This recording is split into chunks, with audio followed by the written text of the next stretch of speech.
பேங்க்லேயோ ஃபினான்ஸ்லேயோ loan வாங்கணும்னா அதுக்கு CIBIL score வேணும். ஸோ நம்மக்கிட்ட சிபில் ஸ்கோர் இல்லை. அந்த சிபில் ஸ்கோரை இன்க்ரீஸ் பண்ணணும்னா பணம் கட்டினா இன்க்ரீஸ் பண்ணிக்கலாம் அப்படின்னு சொல்கிறாங்க. ஸோ இதுக்காக நிறைய பேர் பணம் கட்டியிருப்பீங்க, நிறைய பேர் கட்டலாமா வேண்டாமா அப்படின்னு யோசிச்சுட்ருப்பீங்க. ஸோ நம்மக்கிட்ட வர்ற கமெண்ட்ஸ் நிறைய என்னென்னா, பணம் கட்டிட்டோம், சிபில் ஸ்கோர் வித்தின் 1 மந்த்லேயே ஒரே மாதத்தில் 500லேருந்து 800 850 இன்க்ரீஸ் பண்ணி கொடுக்குறாங்க. ஸோ அந்த மாதிரி பணத்தை கட்டி இன்க்ரீஸ் பண்ணிட்டா பேங்க்லேயும் ஃபினான்ஸ்லேயும் ஈஸியாக லோன் வாங்கிடலாம் அப்படின்னு நம்பி நிறைய பேர் பணம் கட்டியிருக்கீங்க.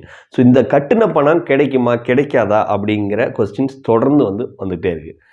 ஸோ நீங்கள் ஒன்ஸ் சிபில் இன்க்ரீஸ் பண்ணுறதுக்காக கட்டின பணம் ரிட்டன் எங்கேயுமே தரமாட்டாங்க, ரீஃபண்ட் வாங்க முடியாது. அவங்கள ட்ராக் பண்ணி கண்டுபிடிச்சு வாங்கிறது அவ்வளோ எளிதான விஷயம் இல்லை. ஸோ சிபில் இன்க்ரீஸ் பண்ணணும், உடனே பண்ணணும் அப்படிங்கிறது நடக்கவே நடக்காத விஷயம். நீங்கள் அந்த மாதிரி ஒரு 1000 ரூபாயோ 1500 ரூபாயோ கட்டி சிபில் இன்க்ரீஸ் பண்ணுறதுக்கு ஐடியா சொன்னாங்க அப்படின்னா அது எந்த மாதிரி சொல்லுவாங்க அப்படிங்கிறத நம்ம நிறைய வீடியோக்குள்ளே சொல்லியிருக்கோம். அதாவது ஆன் டைம் பேமெண்ட் பண்ணுங்கள், அது முடியாதனால தான் நமக்கு ரிட்டர்ன் ஆகிடுது. கிரெடிட் கார்டை கரெக்டாக யூஸ் பண்ணுங்கள், அதாவது ஒரு 30% மட்டும் யூட்டிலைஸ் பண்ணுங்கள். அதுக்கப்புறம் கிரெடிட் கார்டு பில்லை ஆன் டைம் பேமெண்ட், அந்த மினிமம் டியூ கட்டாத ஃபுல் பேமெண்ட் கட்டுங்க. ஸோ இந்த மாதிரி ஒரு சில ஐடியாஸ் தான். நிறையா லோன் என்கொயரியை தவிர்த்துருங்க. அதாவது நிறையா பக்கம் லோன் அங்கே கிடைக்குமா இங்கே கிடைக்குமான்னு எல்லாத்துலேயும் அப்ளை பண்ணுறதை தவிர்த்துருங்க. அதுக்கப்புறம் மிக்சடாக லோனை வச்சுக்கோங்க. ஒரு பர்சனல் லோனு, ஒரு வெஹிக்கிள் லோனு, ஒரு ஜுவல் லோனு, இந்த மாதிரி மிக்சடான லோன்ஸ் வாங்குங்க. இந்த மாதிரி ஐடியாஸ் டிப்ஸு தான் உங்களுக்கு கொடுப்பாங்க நீங்கள் பணத்தை கட்டினாலும். ஸோ அந்த கட்டின பணத்தை திருப்ப யார்கிட்டையுமே வாங்க முடியாது, உடனே இன்க்ரீஸும் பண்ண முடியாது. இது it will take some time கண்டிப்பாக எடுத்துக்கணும். அதிகபட்சம் ஒரு 6 மாதமாவது ஆகும். அதாவது சிபில் ஸ்கோர் ஒரு 5 பாயிண்ட் 10 பாயிண்ட் இன்க்ரீஸ் பண்ணுறதுக்கே அவ்வளோ டைம் எடுக்கும்.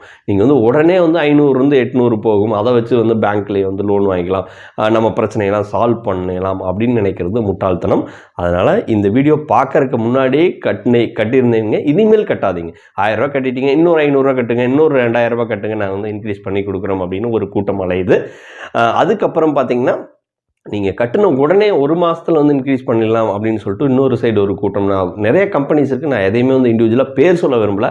அதனால் எந்த ஒரு கம்பெனிலையும் கட்டிட்டு ஏமாறாதீங்க. கட்டின பணம் இனிமேல் திரும்ப வாங்க முடியாது. 1000 ரூபாய் கட்டிங்கன்னா அந்த 1000 ரூபாயோட முடிச்சுக்கோங்க போதும் அப்படின்னு சொல்லிட்டு ஃபர்தராக எந்த ஒரு அமௌண்ட்டையும் கட்டாதீங்க. இது ஒரு ரொம்ப நாளாக சொல்லிகிட்டு இருக்கோம், இருந்தாலும் இந்த கொஸ்டின்ஸ் தொடர்ந்து வந்துட்டு இருக்கனால இந்த ஒரு பதிவு நீங்கள் பார்க்கறதோட மட்டும் இல்லாமல் இந்த வீடியோ நிறைய பேருக்கு ஷேரும் பண்ணுங்கள். பேங்கிங் ஃபினான்ஷியல் சம்மந்தமான வீடியோஸ் வேணும், அப்டேட் வேணும், தெரிஞ்சுக்கணும் அப்படின்னு நினச்சிங்கன்னா நம்ம சேனலை தமிழன் கார்த்திக் சேனலை சப்ஸ்கிரைப் பண்ணி வச்சுக்கோங்க. இன்னும் ஒரு நல்ல வீடியோவில் உங்களின் சந்தை அண்டில் இட்ஸ் பை ஃப்ரம் தமிழன் கார்த்திக். Take care.